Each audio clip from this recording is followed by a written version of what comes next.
सरस्वती नमस्तुभ्यं वरदे कामरूपिणीं विद्यारंभं करिष्यामि सिद्धिर्भवतु मे सदा। नमस्कार, स्वागत है आपके जाने से पहचाने से आपके अपने YouTube चैनल बोले तो आपके अपने संस्कृत चंद्रा पर। मेरे दोस्तों, मेरे प्यारों, मेरे भावी शिक्षक और शिक्षिकाओं, आशा है विश्वास है आप होंगे स्वस्थ, आप होंगे मस्त और सारे छात्र कर रहे होंगे अपने अपने एग्जाम की तैयारी। मेरे प्रिय छात्रों, आपसे निवेदन है कि प्लीज सेशन को लाइक करेंगे, शेयर करेंगे, अपने दोस्तों और मित्रों तक पहुंचाएंगे। जो भी छात्र हैं आ जाओ जी, फटाफट आ जाओ जी। एकदम सुपर 30 का आज हम सुपर 30 पूरे 30 क्वेश्चंस का सीरीज जो हम चलाते हैं सुपर 30 के नाम से आज वो स्टार्ट हो गई है। चलते हैं, फिर शुरुआत करते हैं बिना देरी किए। एक बार कमेंट करके आप बता देंगे कि क्या हमारी आवाज़ प्रॉपरली आप तक पहुंच रही, कोई दिक्कत तो नहीं। सभी को मेरा नमस्कार है। जो भी छात्र जुड़ गए हैं जी, एक बार कमेंट करके बताएंगे कि क्या हमारी आवाज़ आप तक जा रही है। सब लोग बताएंगे जी। गुड मॉर्निंग सभी को, नमस्कार। एक बार कमेंट करके बता दीजिए कि हमारी आवाज आप तक पहुंच रही कि नहीं पहुंच रही है। चलिए जी, ये टेट सुपर टेट अगर जो रिवीजन क्लास स्टार्ट होने वाली है, सबसे निवेदन है कि जो छात्र जुड़ना चाहें वो जुड़ सकते हैं संस्कृत चंद्रा के इस ऑनलाइन पेड क्लास से। बहुत सारे छात्रों का एडमिशन हो चुका है, कोई बात नहीं है। अब कल से ये रिवीजन क्लास आपको प्रॉपरली मिल जाएगी जी टेट के लिए। अगर आप मेनली अभी सीटेट के लिए हमारा कार्य चल रहा है, सीटेट की तैयारी के लिए अगर आपको रिवीजन क्लास ज्वाइन करनी है तो 7985789062 पर कॉन्सेप्ट वाली क्लास पढ़ने के लिए संस्कृत भाषा की पेडागोजी प्लस व्याकरण, पेडागोजी और उसका ग्रामर पढ़ने के लिए आप इस लिखे हुए नंबर पे 7985789062 हर स्लाइड में नंबर मिल जाएगा। कॉल कर सकते हैं, व्हाट्सएप कर सकते हैं सभी छात्र। और अगर आप संस्कृत चंद्रा का टेलीग्राम नहीं ज्वाइन किए हैं तो कैपिटल लेटर में संस्कृत चंद्रा लिखकर आप सर्च कर सकते हैं। और यह क्योंकि यहां पर आपको हम पीडीएफ और नोट्स डेली बेसिस पर हम आपको प्रोवाइड कराते हैं। इवन जो भी हमें आप प्रैक्टिस सेट कराते हैं सारी चीजें वहां पर हम प्रेषित करते हैं। तो ज्वाइन करना न भूलें आपका टेलीग्राम संस्कृत चंद्रा। आगे आते हैं। आज हम ये कल का आपका क्वेश्चन था, होमवर्क था। बहुत सारे छात्रों ने उत्तर किया है और बहुत सारे छात्रों ने आंसर नहीं किया है। तो उनसे निवेदन है कि प्लीज आंसर डेली क्या करें। हम आपको डेली एक होमवर्क देंगे और होमवर्क वही देते हैं अक्सर जिस पर हम चर्चा किए रहते हैं। जाहिर सी बात, अगर आप होमवर्क करोगे, थोड़ा सा दिमाग लगाओगे तो आपका मन मस्तिष्क चलेगा, आपका विचार उत्तेजन होगा, ब्रेनस्टॉर्मिंग होगी, जिससे आपके मन में एक हलचल होगी। अगर हो सकता है कि आप ना कर पाओ तो आपके अंदर एक कंपटीशन का भाव उत्पन्न होगा कि नहीं नहीं मुझको भी ये आ नहीं रहा है, इस पर हमको प्रयास करना चाहिए। आपको एक मोटिवेशन के तौर पर हम ये आपको होमवर्क देते हैं, तो डेली बेसिस पर इसका आंसर किया करो। अब मेरी वीडियो चल नहीं रही है, कैसे नहीं चले भाई, सारे छात्रों का चल रहा है। तो इसका जो आंसर था डी था। क्या था? भाषा अंतरणम, ट्रांसलैंग्वेजिंग जिसको बोलते हैं आप, भाषा अंतरण। यहां से कई बार प्रश्न आया है, तो बिल्कुल क्या है, क्या है भाषा अंतरण क्या है।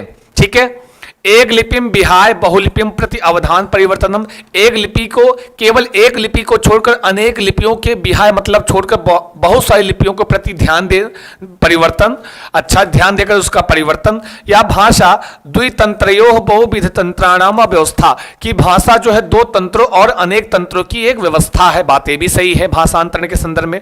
भाषा अधिगम भाषा शिक्षाया केंद्रे स्थापयति, भाषा का जो अधिगम है भाषा के केंद्र में होता है। भाषा अधिगम बोधन से एक भाषिक प्रतिमानम ना स्वीकरोति, बिल्कुल बात सही है। जो भाषा अंतरण होता है वह एक भाषिक प्रतिमान स्वीकार नहीं करता है। आई बात गई समझ में? तो एकदम बहुत बढ़िया है। अच्छा, ब्राइटनेस कम कर दीजिए कह रहे हैं से जी, बिल्कुल कर देते हैं ब्राइटनेस कम, चिंता मास्तु मेरे प्रिय छात्रों। अभी सही है जी, अब सही है, समझे ना जी? तो बिल्कुल इसमें आपका D is the right answer. D एकदम सही था, एकदम बढ़िया उत्तर किया है मेरे प्रिय छात्रों। ऑल द बेस्ट, बहुत खूबसूरत, बहुत प्यारा सा। अगर आपने उत्तर डी किया था तो जी ये आपका पहला ये, हाँ भाषा अंतरण क्या होता है, ट्रांसलैंग्वेजिंग क्या होता है? एक भाषा से दूसरी भाषा में अनुवाद करने की क्रिया या भाव अनुवाद है। मतलब एक भाषा से दूसरी भाषा में जो हम अनुवाद करके बोलते हैं वह भाषा अंतरण है। अर्थात एक भाषा में लिखी हुई जो चीज है, जो पाठ्यवस्तु है या कही हुई पाठ्यवस्तु को दूसरी भाषा में लिखने या कहने का जो कार्य होता है ना जी। अतः हम कह सकते हैं कि किसी कक्षा में शिक्षा, अधिगम और बोलने के लिए अनेक भाषाओं का इस्तेमाल करना भाषा अंतरण कहलाता है। तो बिल्कुल यह बात सत्य है, किसी क्लास में हम जो अनेक भाषाओं का प्रयोग करते हैं, केवल हिंदी नहीं, पढ़ाते समय बीच बीच में हम संस्कृत बोल दें, बीच बीच में हम अंग्रेजी बोल दें, बीच बीच में हम उर्दू का प्रयोग कर दें, यही क्या है, भाषा का अंतरण कहलाता है। समझे कि नहीं समझे? आई बात गई समझ में? एकदम राइट आंसर, एकदम बढ़िया उत्तर किया है। हाँ, तो आपका भाषांतरण यह होता है। आगे आ जाओ। पाठ प्रामाणिकता, टेक्स्ट ऑथेंटिसिटी इतनेन को आशय। जल्दी बोलो, पाठ प्रामाणिकता से क्या आशय है? प्लीज सबसे छोटा सा निवेदन है, सेशन को जरूर लाइक करेंगे, शेयर करेंगे, अपने दोस्तों और मित्रों तक पहुंचाओगे जी। जो भी छात्र हैं सबसे निवेदन है, ज्यादा से ज्यादा सेशन को अपने मित्रों और दोस्तों तक पहुंचाओगे, जिम्मेदारी आपकी है। आगे चलते हैं। पाठ प्रामाणिकता, इससे क्या आशय है? पाठ पुस्तक लेखकः विकसिता सुविचारित पाठः, पाठ्य पुस्तक के लेखक के द्वारा सुविचारित जो पाठ होता है, या नैसर्गिक भाषा प्रयोगम संदर्भम अनुसृत्य पाठ से उद्गम, या नैसर्गिक भाषा का प्रयोग करते हुए जो संदर्भ के अनुसार पाठ का उद्गम है, या आधिकारिक विद्वत भी एक आधिकारिकम पाठम, या जो आधिकारिक और विद्वानों के द्वारा एक आधिकारिक पाठ है, या पाठ्य पुस्तक क्या समस्त पाठ और उसका आख्यान। जल्दी बताएंगे, पाठ की प्रामाणिकता क्या आपको बताती है? जो भी छात्र हैं सभी से निवेदन है, सेशन को ज्यादा से ज्यादा लाइक करोगे, शेयर करोगे, अपने दोस्तों और मित्रों तक पहुंचाओगे, जिम्मेदारी आपकी है। मेरे प्रिय छात्र फटाफट बताएंगे जी कौन सा इसमें सही है। जी सभी लोग बताएंगे। इन सबका आंसर आ रहा है sir, B is the right answer, एकदम सही है। पहले का भी एकदम जी। सभी को राधे राधे, सभी को गुड मॉर्निंग। प्लीज सेशन को ज्यादा से ज्यादा शेयर करेंगे, क्योंकि ये सुपर 30 का सीरीज है तो थोड़ा समय लेगा। तो बिल्कुल बी इज द, जो पाठ की प्रामाणिकता होती है या प्रामाणिक सामग्री, हम बार बार हमारे यहाँ आता है, कई बार प्रामाणिक सामग्री लिख के आती है, ठीक है जी। प्रामाणिक सामग्री के विषय में, तो प्रामाणिक सामग्री पाठ्य प्रामाणिकता या कभी भी पाठ्य पुस्तक नहीं होती है। याद रखना कि पाठ्य सामग्री, कोई भी पाठ्य पुस्तक होगी वह आपकी प्रामाणिक सामग्री में नहीं आती है, पाठ्य प्रामाणिकता में नहीं आती। तो ये गलत है, ये गलत है, ये गलत है। हाँ, नैसर्गिक भाषा प्रयोग अनुसृत्य भाषा उद्गम, एकदम सही है। वेरी नाइस, बहुत अच्छा जी। मेरे प्रिय छात्रों, ज्यादा से ज्यादा सेशन को लाइक करेंगे, शेयर करेंगे, अपने दोस्तों और मित्रों तक पहुंचाओगे, जिम्मेदारी आपकी है, बाकी तो सब ठीक है। मेरे प्रिय छात्रों आगे बढ़ते हैं, आगे चलते हैं। बिल्कुल टैग वर्ड नहीं लाए सर? हाँ, क्यों टिमजी में टैग वर्ड बस 1 दिन में तय, भाई थोड़ा सा और वेट कर लो, जितना जैसे इतना किया है 2 दिन। मैं आपसे वादा तो नहीं करता, वादे अक्सर टूट जाया करते हैं, कि कोशिश जरूर करूंगा, कोशिशें कामयाब होती हैं। टैग वर्ड कल या परसों में आपको 110% मिल जाएगा, डोंट वरी, परेशान ना हो जी। हाँ, अधोलिखितेषु गतिविधिषु संचयनी आकलन पोर्टफोलियो कह संबद्ध। अधोलिखित में से संचयनी आकलन के विषय से क्या संबंधित है? जल्दी बताओ, सभी लोग बताएंगे। जो भी छात्र हैं भाई, सबसे एक छोटा सा निवेदन जरूर है मेरे प्रिय छात्रों, क्योंकि आपसे बेहतर कोई नहीं हम जानते हैं, तभी तो कहते हैं कि मेरे प्रिय छात्रों सेशन को लाइक करेंगे, शेयर करेंगे, अपने दोस्तों और मित्रों तक पहुंचाओगे, जिम्मेदारी आपकी है। सब लोग बताएंगे जी कौन सा सही है। जल्दी बताएंगे कौन सा सही है। अध्यापक, इसमें पोर्टफोलियो के बारे में बात, संचयनी आकलन के बारे में बात की गई है। अध्यापक छात्र अधिगमस्य सर्वदृष्टान पर्यवेक्षते, कि अध्यापक छात्रों के अधिगम को प्रत्येक दृष्टि से उसका पर्यवेक्षण करता है और उसका अभिलेखनम करोति, या अध्यापकः छात्राणाम समस्त कार्याणाम अभिलेखनम करोति यतस्मात् सह प्रति कार्याय छात्रः अंकम ददाति, या सी ऑप्शन की अध्यापक छात्रों के समस्त कार्यों का अभिलेखन करता है और जिसके लिए उसको प्रति प्रत्येक कार्य के लिए अंक प्रदान करता है। या सी कहता है अध्यापक प्रगति पत्रे छात्राणाम अभिभावकेभ्यः स्वप्रतिपुष्टि लिखति, कि अध्यापक प्रगति पत्र पर मतलब मार्कशीट पर वह छात्रों की अभिभावक के लिए प्रतिपुष्टि देता है। या अध्यापक स्वकक्षायाः समस्त गतिविधीनाम अभिलेखनम करोति, कि अध्यापक स्वकक्षायाम अपनी क्लास का समस्त गतिविधियों का अभिलेखन करता है। तो बताएंगे कि कौन सी गतिविधि, जो चारों गतिविधि दी गई है, संचयनी आकलन के विषय से क्या संबंध है, कौन सा जुड़ा हुआ है। सभी लोग बताओगे मेरे प्रिय छात्र। जो भी जुड़े हैं सबसे निवेदन है सेशन को थोड़ा थोड़ा लाइक करेंगे, थोड़ा थोड़ा शेयर करेंगे, अपने दोस्तों और मित्रों तक पहुंचाओगे, जिम्मेदारी आपकी है मेरे प्रिय छात्रों। चलो जी बताओ, फटाफट बताएंगे जी, थोड़ा थोड़ा और सेशन को बढ़ाओ, लाइक करो जी। हाँ जी, आपकी उपस्थिति हमारे लिए ऊर्जा होती है। जल्दी बोलो, कुछ तो बोलो। लिखकर बी बता रहे हैं सब लोग, सभी लोग डी और बी, कुछ लोग ए बता रहे हैं। ध्यान दो, आज के बाद गलत मत करना। डॉली जी प्लीज कॉन्टैक्ट दिस नंबर, हाँ है ना जी, कॉन्टैक्ट दिस नंबर संचयनी आकलन 7985789062 फॉर पेड क्लास। ओके, ध्यान देना, यहां पर जिन छात्रों ने कहा है D, D is not right answer. अगर आप देखोगे कि जो पोर्टफोलियो होता है, जो बालक का व्यवहार का लेखन कहलाता है, उसके समस्त कार्यों का होता है। तो कहेंगे सर यहां भी तो लिखा है समस्त कार्याणाम अभिलेखनम, लेकिन कभी भी पोर्टफोलियो में अंक नहीं प्रदान किया जाता है, याद रखना, इसलिए यह गलत हो गया। यहां अभिभावक के लिए प्रतिपुष्टि नहीं दी जाती है, इसलिए यह गलत हो गया। अध्यापक केवल अपनी कक्षा का समस्त गतिविधियों का अभिलेखन करेगा, यह बात सत्य नहीं है। उसके अधिगम से सर्वदृष्टांत, सभी दृष्टि से उसका पर्यवेक्षण करके लेखन करना होता है। तो अतः आपका ए इज द लल्लन टॉप और बेहतरीन आंसर है। यहां पर केवल क्लास की गतिविधियों का अभिलेखन करना ही पोर्टफोलियो नहीं होता है, छात्र के समस्त कार्यों का, समस्त व्यवहार का लेखन होता है। वो विद्यालय कोई भी कार्य होगा, वो हो सकता है किसी प्रतियोगिता में भाग ले रहा हो, क्लास के बाहर जो भी गतिविधियां विद्यालय में आयोजित होती हैं, उस समय का समस्त कार्यों का अभिलेखन होता है पोर्टफोलियो, नॉट केवल अपनी कक्षा का। आई बात गई समझ में? अतः ए इज द राइट आंसर है, बढ़िया उत्तर है। सेशन को लाइक करें, शेयर करें, अपने दोस्तों और मित्रों को बढ़ाएं। मेरे प्रिय छात्रों, एक अच्छी सी प्यारी सी स्माइली के साथ उत्तर करेंगे। ये सुपर 30 का आपका सीरीज है जो आपके लिए लेकर आया है, एकदम बेहतरीन है ना जी। आगे बढ़े, आगे चलते हैं मेरे प्रिय छात्रों। एक शिक्षिका, ये समझ में आ गया ना जी? हाँ, ये याद रखना, जो पोर्टफोलियो हो इसको संचयनी भी बोलते हैं या समस्त। हाँ, ये कक्षा और कक्षा के बाहर, हाँ मतलब विद्यालय जो भी गतिविधियां हैं कि गतिविधियों का एवं छात्रों के, और किसकी गतिविधियां? छात्रों की गतिविधियां, छात्रों के समस्त व्यवहार का लेखन है। केवल अपनी कक्षा में जो उसका व्यवहार, उसका नहीं, उसके समस्त व्यवहार का लेखन होता है। समझे कि नहीं समझे? और ये क्या होता है, जब कोई शिक्षिका या शिक्षक ऐसे उसके कक्षा और कक्षा के बाहर या फिर उनके और उसके समस्त व्यवहारों का लेखन किसी रजिस्टर में करता है, किसी पत्रावरक, किसी लिफाफे में लिख कर रखता है, ये सारी चीजें क्या आती हैं? संचयनी आकलन और पोर्टफोलियो में आती हैं। ठीक है जी।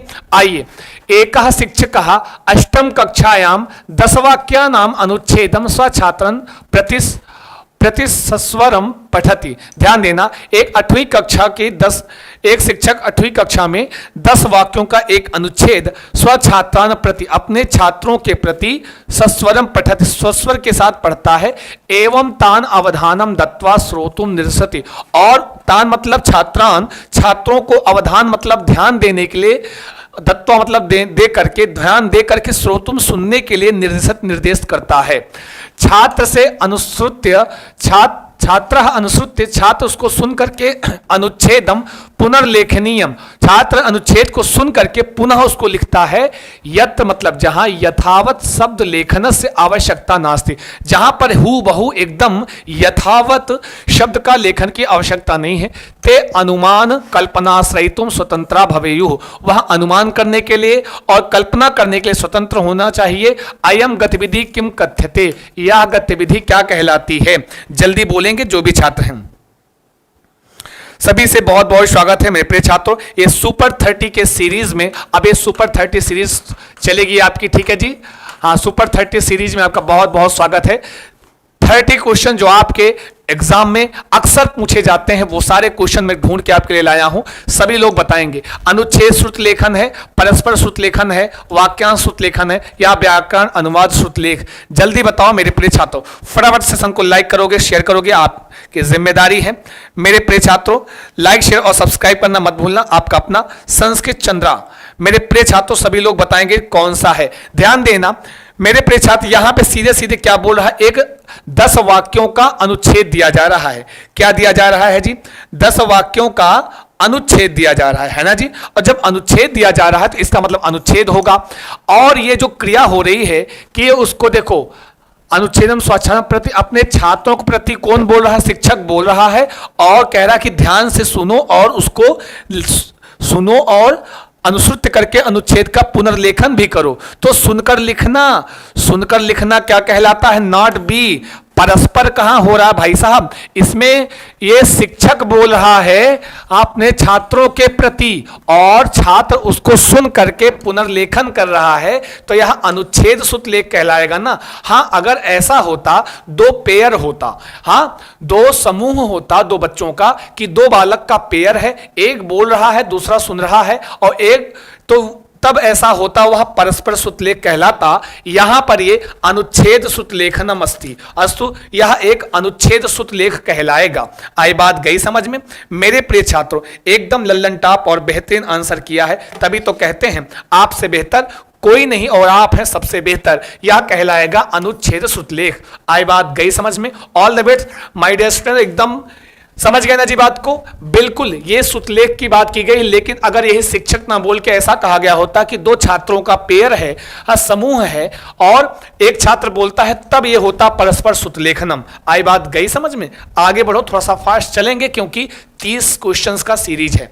यस्मिन कार्य षष्ठम सप्तमम वापदस्य स्वमत्यापूर्णात्रम विलोपम क्रियते तत्कथ्यते। जल्दी बताएंगे, चलो बताओ।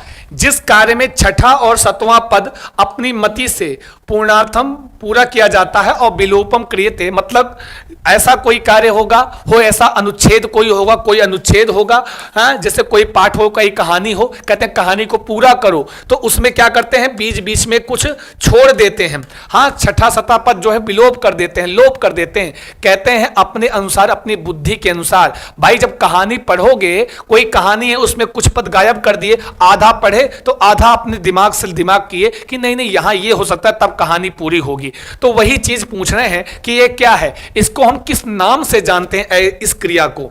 तो रिक्त स्थान की पूर्ति, व्याकरणिक पद पूर्ति, क्लोज इत्याख्य पूर्णम या क्लोज परीक्षा या अनुच्छेद समापन। जल्दी बताओगे सारे छात्र। फटाफट सेशन को लाइक करो, शेयर करो, आपकी जिम्मेदारी है मेरे प्रिय छात्रों। सभी लोग कह रहे हैं क्लोज परीक्षा कहलाती है, लेकिन मेरे प्रिय छात्रों आपकी उपस्थिति थोड़ा और कम है। सेशन को बढ़ाओ, लाइक करो, शेयर करो, जिम्मेदारी आपकी है, हम हैं आपके साथ। और कोई आज तक ये जो सुपर 30 की सीरीज होती है, ये आपका प्राण तत्व है, याद रखना, ये आपके लिए प्राण तत्व का कार्य करेगी। अच्छा उत्तर किया है। क्लोज परीक्षा एक क्लोज इत्याख्य पूर्णम कहलाएगा, ठीक है जी। ये इसको क्लोज ये वाला होता है, बंद करने वाला नहीं, क्लोज ये वाला क्लोज होता है, ठीक है ना जी। आइए क्लोज होती क्या है थोड़ा देख लेते हैं, इसमें कुछ लिखा भी है।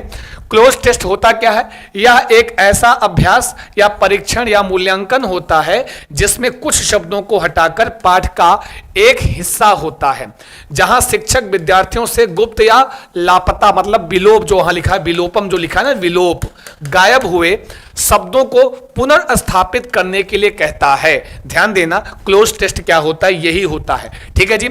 और क्या होता है? क्लोज परीक्षा को पूरा करने के लिए छात्रों को संदर्भ को समझने और पाठकों के हटाए गए हिस्सों से संबंधित सही शब्दों की पहचान करने की क्षमता होनी चाहिए। मतलब कहने का, जैसे खरगोश और कछुए की कहानी है, उसमें से कुछ गायब कर दिए कुछ पद, तो ये आपको इस कि अब आपको दिमाग लगाना है कि वह किस संदर्भ में कहानी है, उसके अनुसार अपना दिमाग लगाकर अपनी बुद्धि से आप उसको पूरा करते हो, शब्दों को फिल करते हो। यही होता है आपकी यही क्या होगा जी, आपका क्लोज टेस्ट। ठीक है जी। क्वेश्चन नंबर 3, नास्ति कहां लिखा है जी? कहीं नास्ति, कहां नास्ति लिखा है? हाँ, आयम गतिविधि किम कथ्यते, यह गतिविधि क्या? हाँ, अरे नास्ति लिखा तो भाई साहब। अच्छा ये बताओ, जब आपसे हम कहें डिक्टेशन लिखो, हाँ, मैं आपसे कहूं डिक्टेशन लिखो, सुतलेख लिखो, इमला लिखो, मैं आपको बोल रहा हूं, तो उसमें यह जरूरी नहीं है, हम आपसे यह अपेक्षा नहीं करते हैं कि आप यथावत शब्दों लेखन से आवश्यकता नास्ति, तो उसमें यथावत वैसे लिखने की आवश्यकता नहीं है, उसमें आप गलतियां भी कर। सुतलेख इसलिए होता है कि हम यह जानने के लिए कि आप कितना शुद्ध लिख रहे हो, यह आवश्यकता नहीं कि हूबहू वैसे ही, यथावत आवश्यकता नास्ति, यथावत एकदम उसी तरह शब्द लेखन की आवश्यकता नहीं है। ये तो एक गतिविधि के अंतर्गत है ना, क्वेश्चन निगेटिव नहीं है इसमें। आगे आओ, क्लोज टेस्ट समझ गए जी? कोई दिक्कत नहीं, आज के बाद अगर इससे एग्जाम में पूछता है तो कोई दिक्कत होगी?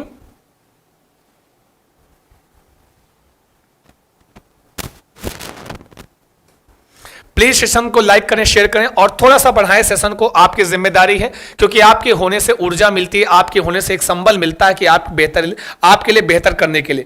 मेरे प्रिय छात्रों, आगे चलते हैं, आगे बढ़ते हैं। थोड़ा सा अच्छा छोटा टाइप हो गया हमें लग रहा है, कोई बात नहीं, छोटा टाइप।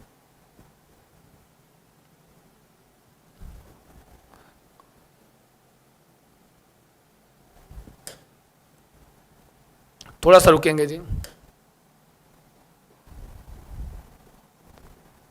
हाँ चलो, कह रहे हैं कि एकस्याम कक्षायाम काचित गतिविधि एवं विधम घटति, छात्राः समाचार पत्रात् जलवायु संबंधी सूचनम अन्वेष्टुम मुख्य नगराणाम दैनिकम साप्ताहिकम च जलवायु स्थितिम विश्लेषितुम निर्दिष्टाः। पहले इसका मतलब समझ लो कि एकस्याम कक्षायाम, किसी एक क्लास में, काचित गतिविधि, कोई एक गतिविधि, एवं विधम, इस प्रकार घटित हो रही है कि कैसी गतिविधि है, ध्यान दो। छात्राः समाचार पत्रात्, छात्र जो है समाचार पत्रों से, जलवायु संबंधी सूचनम, जलवायु से संबंधित सूचना को, अन्वेष्टुम खोजने के लिए, मुख्य नगरों की दैनिक और साप्ताहिक जलवायु की स्थिति का विश्लेषण करने के लिए निर्देश दिया जाता है। छात्राः समूहबद्ध भूत्वा, छात्र क्या होता है, समूहबद्ध होकर, एतस्य विश्लेषणम कुर्वन्ति, छात्र समूहबद्ध होकर इसका विश्लेषण करता है, संपूर्ण कक्षायाः समक्ष प्रस्तुतवन्ति च, और संपूर्ण क्लास के सामने उसको प्रस्तुत भी करता है। एतेन गतिविधिना भाषा शिक्षण से कीदृशा गतिविधि अंगीक्रियते, भाषा शिक्षण, इस गतिविधि के द्वारा भाषा शिक्षण की किस प्रकार की गतिविधि को अंगीकार किया जा रहा है। फटाफट बताएं, सभी लोग सेशन को लाइक करोगे, शेयर करोगे, आपकी जिम्मेदारी है। सुपर 30 का सेशन है मेरे प्रिय छात्रों, प्लीज सेशन को ज्यादा से ज्यादा लाइक करो, शेयर करो, जिम्मेदारी आपकी है। ध्यान देना, यहां पर क्या बात की हो रही है, बात हो रही है कि पहले क्वेश्चन का भाव समझ लो। एक क्लास में किसी एक छात्र को यह कुछ एक गतिविधि करने के लिए निर्देश दिया जा रहा है कि एक समाचार पत्र से जो जलवायु से संबंधित सूचना होती है उसको अन्वेष्टुम खोजने के लिए, जो मुख्य नगर हैं उनके दैनिक और साप्ताहिक वहां की जलवायु परिवर्तन जो हो रही है उसके स्थिति को विश्लेषण करने का निर्देश दिया जाता है। छात्र समूहबद्ध होकर के वह दैनिक और साप्ताहिक जलवायु स्थिति का विश्लेषण करता है, डेली समाचार पत्र से, डेली। हाँ, अब बताओ, और क्लास के सामने वह प्रस्तुत करता है, तो ये क्या है, पठनम संलग्न करणम विमर्शनम प्रयोगः, हाँ, स्टडी इंगेज रिफ्लेक्ट यूज, या उपस्थापनम अध्यसनम प्रस्तुतिकरणम, या फिर कृत्यका आधारित भाषाधिगम प्रयुज्यमाणा भाषा प्रविधि, बताओ जल्दी से कौन सा सही है। अगर छात्र से यह कहा जा रहा है कि आप जो है, छात्र क्या करेगा कि समाचार पत्र से, मैं आपसे कहूं कि जैसे आप लोग हो, मैं आपसे कहूं कि आपका एक काम है डेली बेसिस पे जो समाचार पत्र में मुख्य नगरों के जो जलवायु के विषय में जो भी सूचना आती है आपको उसको खोजना है। खोज कर आप उसको क्लास के, और आप क्या करते हैं उसको डेली आप खोजते हैं, इकट्ठा करते हैं और लाके क्लास में प्रस्तुत करते हैं। तो ये क्या कहलाएगा, ये गतिविधि क्या कहलाएगी, जल्दी बोलो, कुछ तो बोलो। सभी लोग कह रहे हैं बी, और बिल्कुल भी गली नहीं है। यह पठनम संलग्न करणम, पठन में संलग्नता, इसमें शिक्षक क्या कर रहा है, छात्र को किसी कार्य में पठन में संलग्न कर रहा है। आई बात गई समझ में। यह इसमें क्या किया जा रहा है मेरे प्रिय छात्रों, पाठ में संलग्न किया जा रहा है, छात्र को उसको इंगेज किया जा रहा है किसी कार्य में। ठीक है जी, तो एक गतिविधि में उसको इंगेज किया जा रहा है। ए इज द राइट आंसर मेरे प्रिय छात्रों, ए एकदम सही है। आई बात गई समझ में मेरे प्रिय छात्रों, कर लो जी सही, ए वाला एकदम राइट है, एकदम सही वाला आंसर है। आगे बढ़ते हैं, आगे चलते हैं। अगला प्रश्न है, भारती महोदया सप्तमी कक्षाया छात्राणाम त्रुटीनाम संग्रहम करोति। एक भारती महोदय एक शिक्षिका हैं, वह क्या करती हैं, 7वीं कक्षा के छात्रों की त्रुटियों का संग्रह करती है। जैसे मैं हूं या कोई शिक्षक है, क्या करे जी, छात्रों की त्रुटियों का संग्रह करता है। सप्ताह में एक बारम एतद अधिकृत चर्चाम करोति, और सप्ताह में उन त्रुटियों पर एक बार क्या करती है जी, वह एक बार चर्चा करती है।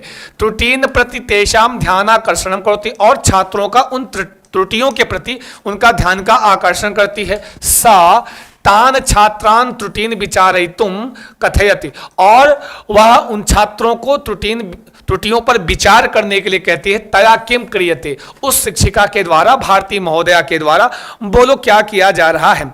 मेरे प्रिय छात्रों फटाफट बताएंगे, जो भी छात्र हैं सेशन को लाइक करते हुए, शेयर करते हुए उत्तर करेंगे, जिम्मेदारी आपकी है। प्लीज छात्र बताएंगे, सब लोग कह रहे हैं बहुत अच्छा सा आंसर कर रहे हैं। मेरे प्रिय छात्रों जल्दी जल्दी उत्तर को कह रहे हैं बी, प्रतिपुष्टि प्रदानम। क्या बढ़िया उत्तर कर रहे हैं, तभी तो कहते हैं कि आपसे बेहतर कोई नहीं है। मेरे प्रिय छात्रों यह क्या होगा, प्रतिपुष्टि प्रदानम होगा। B is the right answer. पूछो, ये कहलाएगा फीडबैक।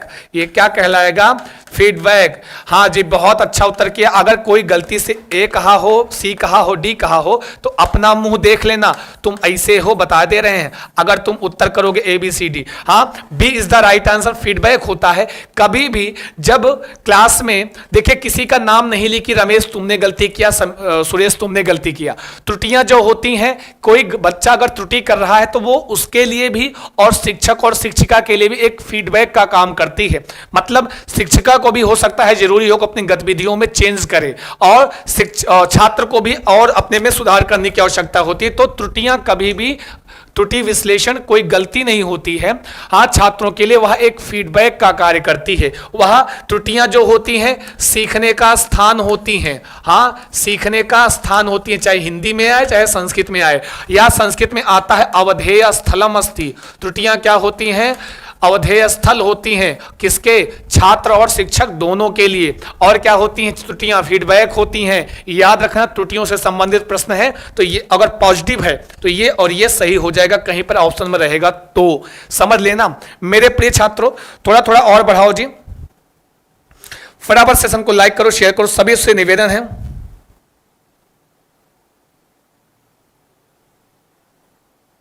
आओ बढ़ते हैं जी, आगे बढ़ते हैं। समझ में आया, प्रश्न समझ में आया कि नहीं आया, है ना जी। बी, आपका B is the right answer, एकदम सही है। आगे बढ़ते हैं, आगे चलते हैं। बड़े आए, याद रखना त्रुटियों के विषय में, या तो वो त्रुटियों से संबंधित प्रश्न है तो त्रुटियां क्या होती हैं, त्रुटियां अवधेय स्थल होती हैं। छात्रों को किसके लिए, त्रुटियां जो है कभी भी त्रुटियों से संबंधित प्रश्न है तो त्रुटियां छात्र और शिक्षक दोनों के लिए अवधेय स्थल होंगी, मतलब सीखने का स्थान होंगी। और क्या होगा, दोनों के लिए फीडबैक का कार्य करती है, दोनों के लिए प्रतिपुष्टि प्रदान करती है, छात्र और शिक्षक दोनों के लिए। याद रखना त्रुटियों से संबंधित प्रश्न होगा तो वही वाला ऑप्शन सही कर देना। आगे आओ, अधोलिखित वाक्यम लेखन से कहा प्रकारा, नीचे लिखे हुए वाक्य लेखन का कौन सा प्रकार है। कल्पयतु यत् भवान कथा मध्य एकम पात्रम अस्ति। कल्पना कीजिए कि आप एक किसी कथा में, किसी कहानी में एक पात्र के रूप में हैं। स्वमनोगत भावान प्रकटयन स्वमित्रम प्रति एकम पत्रम लिखतु। अपने मनोगत भावों को प्रकट करते हुए अपने मित्र को एक पत्र लिखो। या समन्वेशी लेखन है, सृजनात्मक है, तर्क प्रधान है, या विवरणात्मक लेखन है? उत्तर करो फटाफट, जल्दी से फटाफट शेयर करोगे, लाइक करोगे। सभी छात्रों से निवेदन है, ये आपके लिए आपकी क्लास है। प्लीज अगर अभी तक जिन्होंने लाइक नहीं किया है, सेशन को लाइक जरूर कर देंगे, क्योंकि यहां पर आपका ये जो क्लास चल रहा है, ये आपका मेरे प्रिय छात्रों बहुत ही महत्वपूर्ण कक्षा है। ये सुपर 30 की सीरीज आपके लिए बहुत इंपॉर्टेंट है ये सुपर 30 की सीरीज केवल आपके लिए। चलो जी बताओ, फटाफट उत्तर करोगे जो भी छात्र जुड़े हैं। सभी से निवेदन, थोड़ा थोड़ा और क्लास को बढ़ाएंगे, जिम्मेदारी आपकी है ना जी। चलो चलो चलो, हाँ, समन्वेशी लेखन है, सृजनात्मक लेखन है, तर्क प्रधान लेखन है, विवरणात्मक लेखन। जल्दी बताएंगे। कल्पना कीजिए, हाँ, आप अपने मनोगत भावों को प्रकट करते हुए एक पत्र लिख रहे हो। जी बी बता रहे हैं सभी लोग, 7वें का बी बता रहे हैं सृजनात्मक लेखन। और आज के बाद गलत मत करना, बड़े आए बी बताने वाले खींच के मार देंगे, लग जाएगा। बड़े आए है, तुम्हारी सासू माँ से बताएंगे बी बता रहे हैं। लो, जो उन्होंने बी कहा है, जिन्होंने सी कहा है, जिन्होंने डी कहा है, ये वो हैं। देख लो अपना मुंह है, तुम ही हो बड़े आए हैं बीडी बताने वाले। आंखी से फाड़ फाड़ के देखो, बिल्कुल नहीं सही है। ये समन्वेशी लेखन कहलाता है। ध्यान देना, जब कभी भी एक बार नहीं, 2 बार नहीं, 3, 3.5, 4 बार यह प्रश्न आया है, याद रखना मेरे प्रिय छात्रों। इसमें आप क्या देखोगे, कभी भी ऐसा लिखा हो, कल्पना कीजिए कि किसी कथा में, किसी कहानी में आप एक पात्र के रूप में हो। जब आप ऐसा कहा जाए, और जब भी कभी अपने मनोगत भावों को प्रकट करते हुए आप कुछ लिख रहे हो, चाहे वो पत्र लिख रहे हो, चाहे डायरी में लिख रहे हो, या अपनी डायरी आप लिखते हो ना जी, बहुत लोग अपनी डायरी लिखते हैं। जब आप अपनी डायरी लिख रहे हो, अपनी डायरी लिखते समय क्या करते हो, अपने मनोगत भावों को लिखते हो, जो आपके भाव होते हैं, जो विचार होते हैं, और वह स्वतंत्र रचना होती है। इस काल समन्वेशी लेखन, इसी को कई नामों से जाना जाता है, समन्वेशी लेखन। ठीक है जी। और क्या नाम है, वाह्य कलन लेखन। हाँ, ध्यान, इन नामों से आता है, वाह्य कलन लेखन। और किस नाम से, और इसी को बोलते हैं जी बहिर्वेशनात्मक लेखन। इसी को और किस नाम से जानते हैं, बहिर्वेशनात्मक लेखन। याद रखना मेरे प्रिय छात्रों, अंग्रेजी में बोलते हैं एक्स्ट्रापोलेटिव राइटिंग।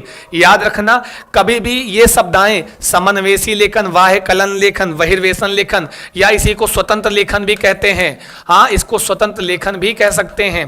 ठीक है जी, इसमें एक कोई गाइडेड नहीं होता है, स्वतंत्र लेखन भी कहलाता है। याद रखना मेरे प्रिय छात्रों।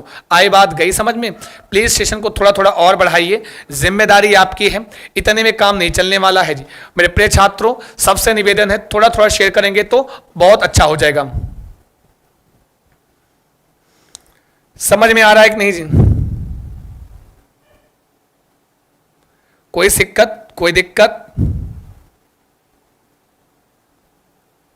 ध्यान देना मेरे प्रिय छात्रों, आप ये देखो, आप जब भी प्रैक्टिस क्लास में हमारे साथ हो तो केवल पहले का बी सही डी सही ऐसा मत सोचना।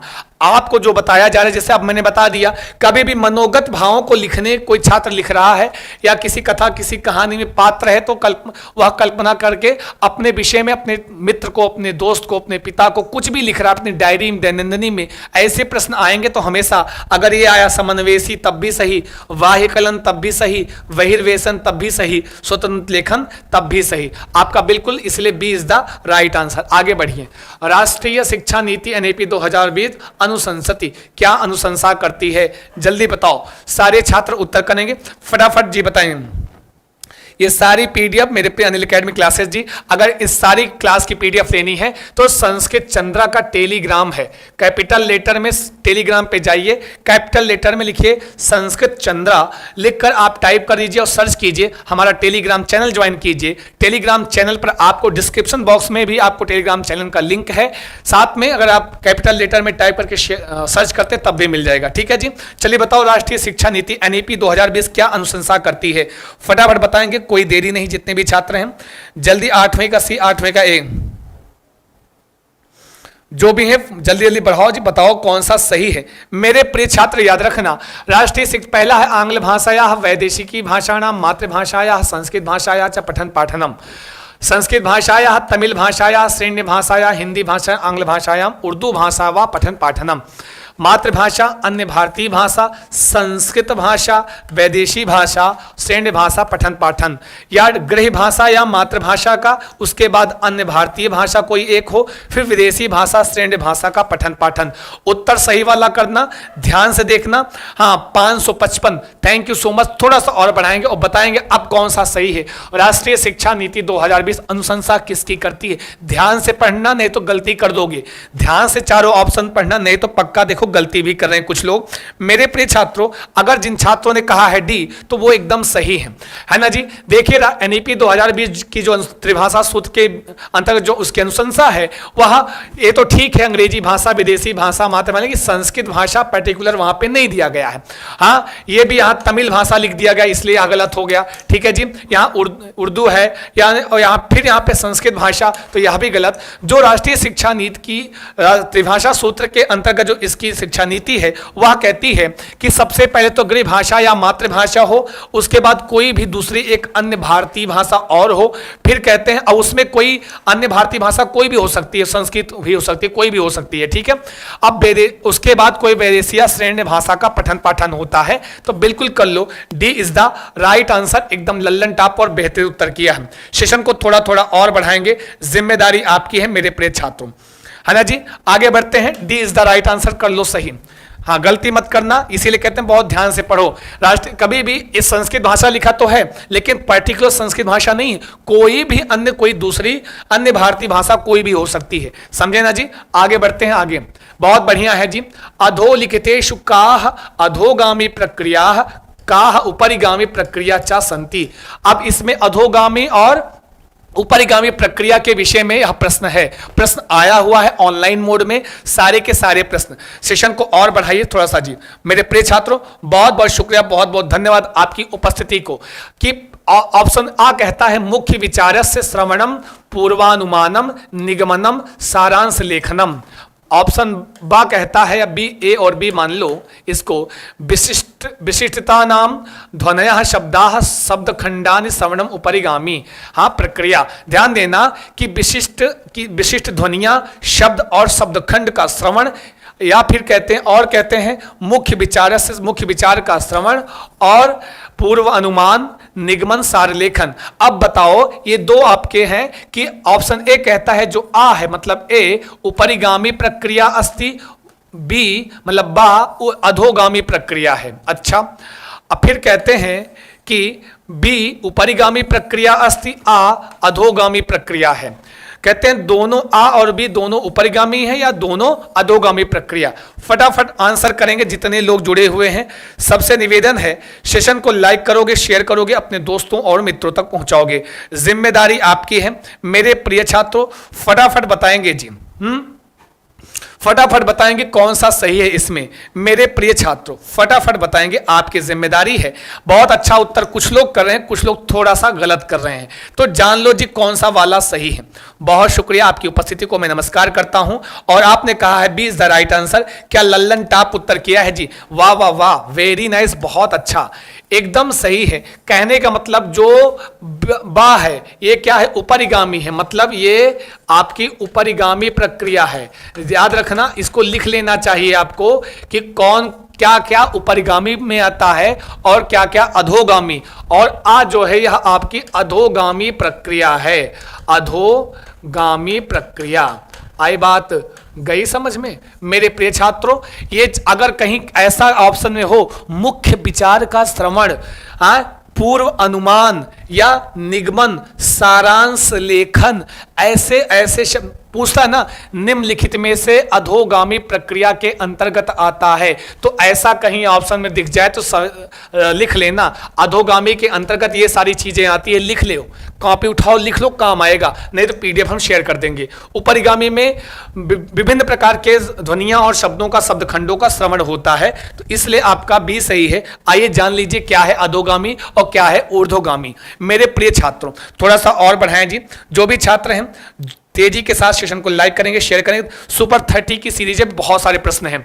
ऊर्ध्वगामी प्रणाली, बॉटम अप अप्रोच, सरल से जटिल की ओर, इस प्रकार का ऊर्ध्वगामी इसी को ही बोलते हैं उपरिगामी। ऊर्ध्वगामी को ही क्या बोलते हैं? उपरिगामी। समझे ना जी? हाँ, सरल से जटिल की ओर इस प्रकार दृष्टिकोण रखने वाली प्रणाली जिसमें पहले सरल विषयों का और फिर कठिन विषयों का समावेश किया जाता है, अर्थात नीचे से ऊपर की ओर। हाँ, तो यहां देखिए, सबसे पहले विशिष्ट ध्वनियां, फिर शब्द खंड, ये जो मतलब एक स्टेप बाय स्टेप हम चल रहे हैं। तो वो क्या है, जैसे पहले वर्णमाला पढ़ो, फिर आप जो है माहेश्वर सूत्र पढ़ो, फिर प्रत्याहार पढ़ो, तो वही चीज कह रहे हैं स्टेप। तो ये क्या है? उपरिगामी प्रक्रिया है। समझे ना जी? वही कह रहे हैं सरल से जटिल की ओर। तो वर्णमाला आसान, अगर हम पहले आपको संधि पढ़ा दें, आपको संज्ञा और वर्णमाला बाद में पढ़ाएं, तो आपके लिए कठिन होगा कि नहीं होगा? तो पहले सरल फिर जटिल, हाँ, पहले सरल फिर जटिल विषयों का यह अध्ययन किया जाता है। तो यह है उपरिगामी। अधोगामी क्या होता है? टॉप डाउन अप्रोच, ऊपर से नीचे। समझे ना जी?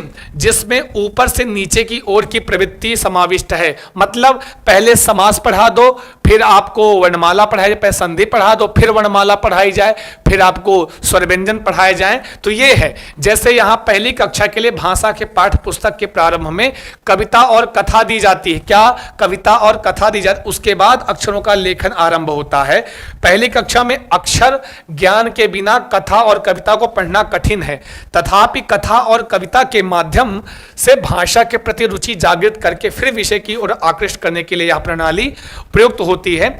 मतलब कहने का, जैसे आप कोई प्राथमिक कक्षा की आप पुस्तक देखोगे, उसमें क्या होता है कि सबसे पहले आपको एक कविता दे दी जाती है, उसके बाद वर्णमाला इत्यादि दी जाती है। तो ये क्या है भाई साहब? पहले अगर वर्णमाला नहीं सीखेगा तब तक वह बोलना नहीं जानेगा, शब्दों को पहचानना नहीं जानेगा। तो ये क्या है? अधोगामी है, ऊपर से नीचे। मैं कहा ना कि पहले संधि पढ़ा दो, उसके बाद वर्णमाला पढ़ाओ, तो कुछ में आएगा या ऊपर अधोगामी में आएगा। समझे ना जी? आगे चलते हैं।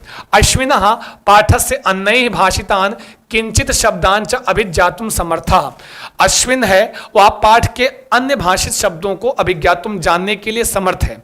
मतलब कोई अश्विन है, पाठ में कोई शब्द आया है, अन्य भाषा का कोई शब्द आया है, ध्यान देना, पाठ में कोई अन्य भाषा का शब्द आ गया, तो कुछ शब्दों को अभिज्ञातुम समर्था, तो उन शब्दों को वह जानने में तो समर्थ है, परंतु स्वस्य प्रयोगे समर्थः नास्ति, परंतु अपने प्रयोग में समर्थ नहीं है। एतादृशा शब्दाः कस्याम श्रेणाम आयन्ति।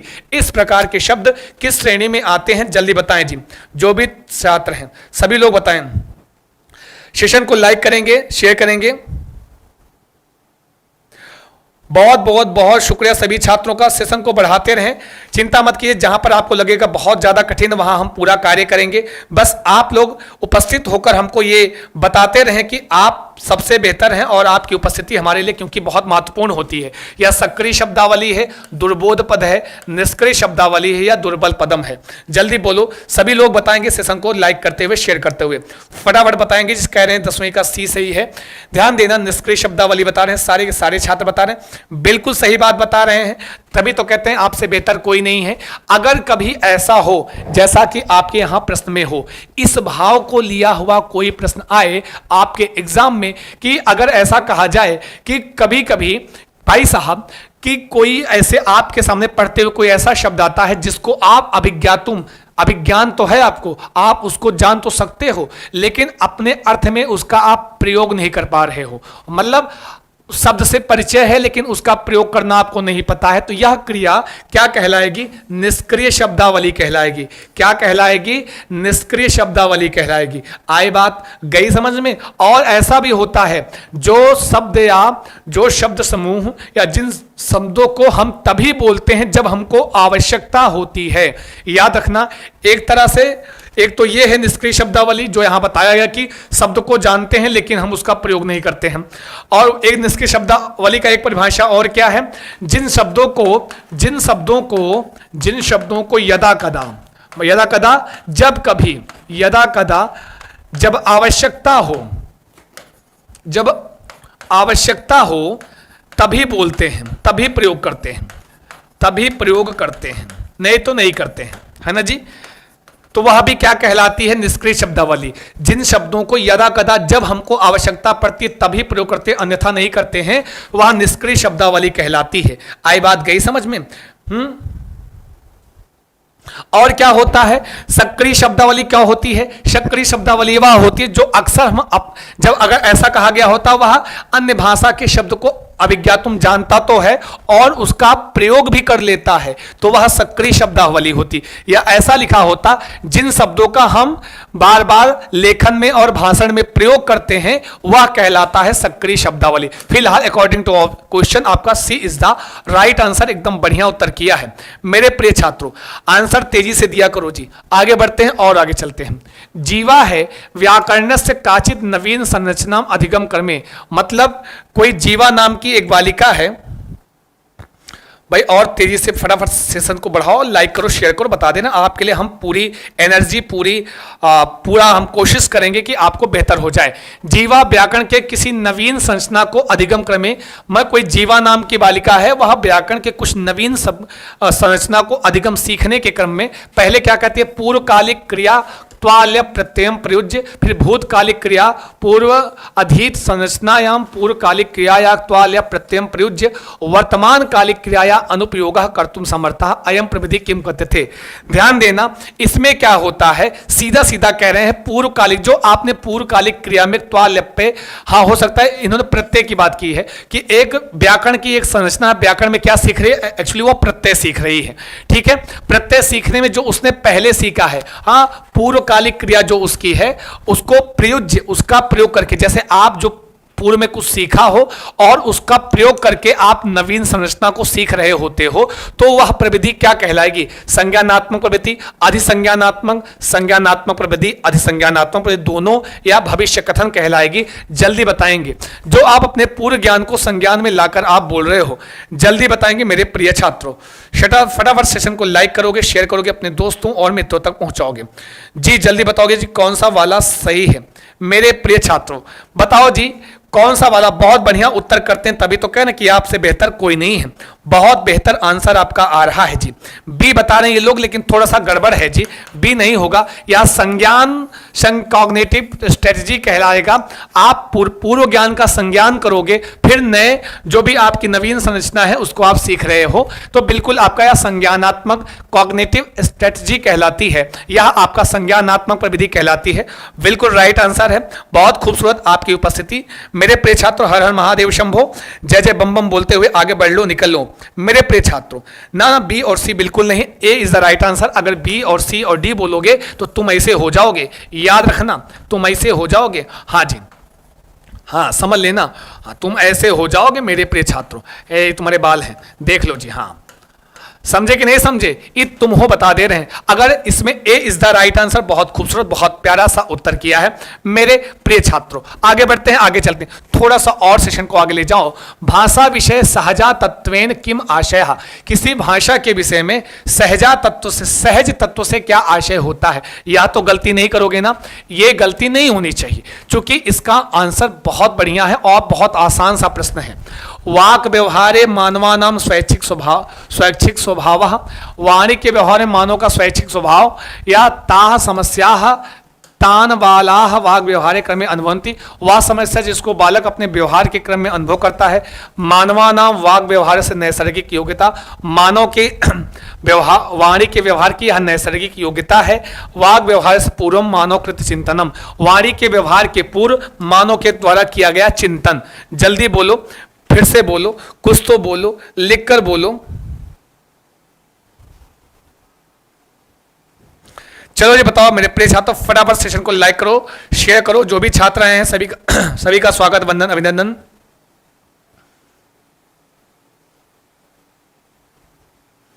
चलो जी, चलो जी। कह रहे सर आपको बना के क्या मिलता है, अरे बहुत मिलता, चिंता मत करो, तो चुप पे अपना मुंह देखा करो बस। अगर गलत उत्तर करते हो, सी बता रहे हैं सभी छात्र एकदम लल्लन टाप और बेहतरीन उत्तर कर रहे हैं। अगर कर रहे हैं, देखिए जी जो सहज शब्द है, क्या है ये जो सहज शब्द है और ये जो नैसर्गिक शब्द है, कौन से, सहज होना, नैसर्गिकता, नैसर्गिक होना, ये सब किसकी विशेषता है, या भाषा अर्जन की विशेषता है। दोनों क्या है, भाषा अर्जन की विशेषताएं हैं, या इसी को अधिग्रहण भी कहते हैं। तो भाषा अधिग्रहण या अर्जन की यह विशेषता है। कौन, सहज होना, नैसर्गिक। भाषा अर्जन कैसा होता है, सहज होता है, नैसर्गिक होता है, अनौपचारिक होता है। और इन सब का संबंध किससे है, चौमस्की महोदय से। किससे जी, चौमस्की महोदय से। ठीक है, और इन सब का और इन सभी का संबंध किससे है, LAD से। भाषा अधिग्रहण यंत्र से। समझे ना जी? अगर ऐसा प्रश्न आया तो उनके विषय में ये सारी चीजें सही हो जाती हैं, याद रखना। प्लीज सेशन को थोड़ा सा और बढ़ाइए। मेरे प्रिय छात्रों कहते हैं बेहतर लाइक नहीं किया तो प्लीज सेशन को लाइक कर देना, और लाइक नहीं करोगे आएंगे तो अंगूठा पकड़ के लाइक करेंगे, बता दे रहे हैं जी। कश्चित अध्यापकः नगरीकरण से कारणात् प्रदूषणम इत्यस्मिन् विषय विचारोत्तेजनम कर्तुम कथयति। अत्र विचारोत्तेजनम को अर्थः, कोई अध्यापक है, नगरीकरण के कारण प्रदूषण, जो नगरीकरण हो रहा है उसके कारण से प्रदूषण होता है, इस विषय पर उसका विचारोत्तेजन ब्रेनस्टॉर्मिंग करने के लिए कहता है। यहाँ विचारोत्तेजन से को अर्थ, विचारोत्तेजन का क्या अर्थ है सभी लोग बताएंगे। मेरे प्रिय छात्रों फटाफट सेशन को लाइक करो, शेयर करो, आ जाओ जी, फटाफट लाइव आ जाओ, आपकी अपनी क्लास स्टार्ट हो गई है। कालक्रम के अनुसार विचाराणाम, कालक्रम के अनुसार विचारों की क्रमबद्धता, या तत्कालम एवं केनापि विषयन संबंधानाम विचाराणाम लेखनम, कि तत्काल ही किसी विषय से संबंधित विचारों का लेखन, या अनुच्छेद से समाप्ति, या शीर्ष वाक्य से लेखनम, शीर्ष वाक्य का लेखन। जल्दी बोलो कुछ लोग जी। चुप है कुसुम सिंह जी, खींच के मारेंगे, बता दे रहे हैं। चुप पे लाइक कर दो, बड़े आए, जॉब पाएंगे तब लाइक करेंगे, मारे खींच के। जॉब पाएंगे तो पूछेंगे नहीं संस्कृत चंद्र को, मुझे पता है ना जी। देखें तो क्या बता रहे हैं, बी बता रहे हैं एकदम लल्लन टॉप। तत्काल ही किसी विषय से संबंधित विचार का लेखन ही क्या है, विचारोत्तेजन है। B is the right answer. हम लेखन की जी एक प्रक्रिया होती है, लेखन की प्रक्रिया में पहले स्थान पर सबसे पहले क्या होता है, हम विचारोत्तेजन आता है, ब्रेनस्टॉर्मिंग आती है, मानस मंथन। हिंदी में इसी को विचारोत्तेजन को कभी कभी किस नाम से आ जाता है, इसमें हिंदी में पढ़ाता हूं 2:15 पे, इसको मानस मंथन कहते हैं। क्या कहते हैं? मानस मंथन कहते हैं। समझे कि नहीं समझे? हिंदी में मानस मंथन लिखे। B is the right answer, एकदम बढ़िया। आगे आओ।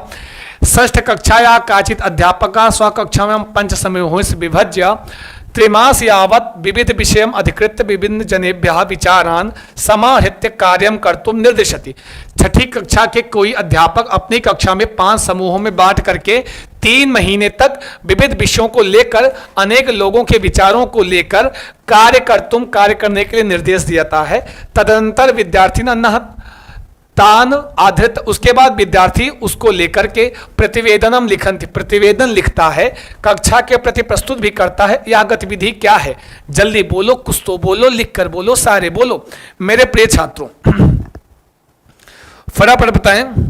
जल्दी बताएंगे तो इसको कहते हैं परियोजना कार्यम, प्रोजेक्ट वर्क। जब भी कभी ऐसी बात की जाए समूहों में बांटकर कुछ लोगों के विचारों को लेकर लिखने की बात करती है, उसको कहते हैं परियोजना कार्यम। आगे आओ जी। कश्चित अध्यापकः अर्धम पाठ्यम उच्च स्वरेण पठति तदा सा समूहबद्धान छात्रान् स्वयं समापयितुम कथयति, एषः कीदृशः प्रयोगः।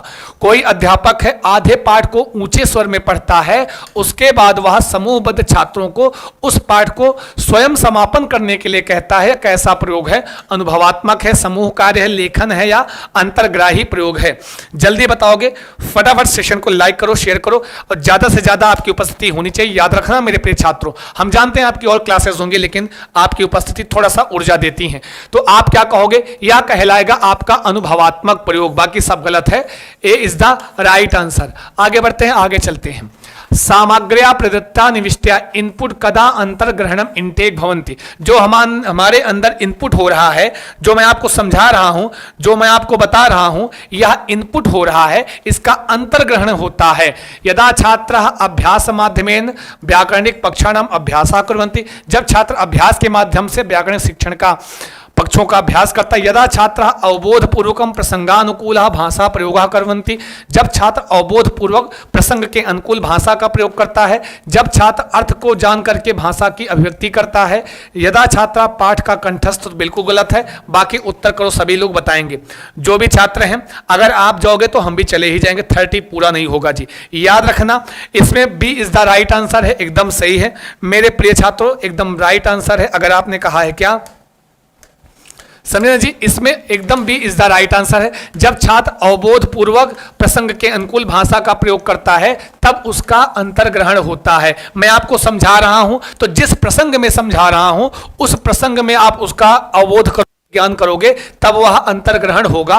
तो अतः आपका बी इज द राइट और लल्लन टॉप उत्तर है मेरे प्रिय छात्रों। आगे आते हैं, यह क्लास आपके लिए बहुत इंपॉर्टेंट है, तो निवेदन है आपको इस क्लास को छोड़ के जाना नहीं है। आओ और भी क्लास बाद में देख लेना जी, लेकिन यह क्लास आपको छोड़ना नहीं है, यह आपके लिए 30 का पूरा जखीरा है।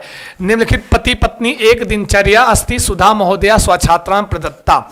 एक सुधा महोदय एक शिक्षिका है, पति और पत्नी की दिनचर्या वह लिख करके छात्रों को दे रही है। उसमें लिखा क्या है, 6 बजे प्रातः पति जागरयति 5:30 प्रातः पत्नी। 6 बजे पति जागता है और 5:30 पर पत्नी जागती है। 7 बजे प्रातः व्यायामशाला, 6:30 पे प्रातः व्यायामशाला गच्छति, मतलब 7 बजे प्रातः व्यायामशाला में वह पत्नी जाती है और 6:30 पर पत्नी जाती है और 7 पे पति। 8:30 पर प्रातः व्यायाम शालतः और 7:30 पर आगच्छति, मतलब 7:30 पर वह बाहर आती है और 8:30 पर पति। सुधा महोदया स्वछात्रान इमाम दिनचर्या द्रष्टुम निर्देशित। और सुधा महोदय क्या कर रही है, इस दिनचर्या को छात्रों को देखने के लिए कह ले रही है। पति पत्नियों व्यायामशाला का अधिकम कालम यापयति। पति और पत्नी में से कौन सबसे ज्यादा समय व्यायामशाला में गुजारा है, यह कहने के लिए निर्देश भी देती है। स्वछात्रान एवं विध अभ्यास प्रदाने साकिम भाषा प्रविधिम अंगीकरोति। यह जो अभ्यास करा रही है या किस प्रकार के भाषा प्रवृत्ति को अंगीकार कर रही है, जल्दी बताएंगे। व्याकरण अनुवाद विधि, संरचनात्मक मौखिक स्थित्यात्मक उपागम, संप्रेषणात्मक भाषा प्रविधि या मानववादी उपागम, जल्दी बताएंगे मेरे प्रिय छात्रों। जो भी जुड़े हैं सबसे निवेदन है, सेशन को लाइक करोगे, शेयर करोगे, अपने दोस्तों और मित्रों तक पहुंचाओगे, जिम्मेदारी आपकी है। बस जो भी छात्र हैं जल्दी बताएं। तो मेरे प्रिय छात्र, अगर आप कहोगे इसको संप्रेषणात्मक भाषा प्रविधि, बिल्कुल पति और पत्नी के बीच का संप्रेषण की बात है, तो आपको इसमें संप्रेषणात्मक गतिविधि प्राप्त होगी। आई बात गई समझ में? आगे चलते हैं, आगे बढ़ते हैं। फिर कहते हैं अधो लिखते किम त्रुटिपूर्ण पठन प्रवृत्ति ही नास्ति।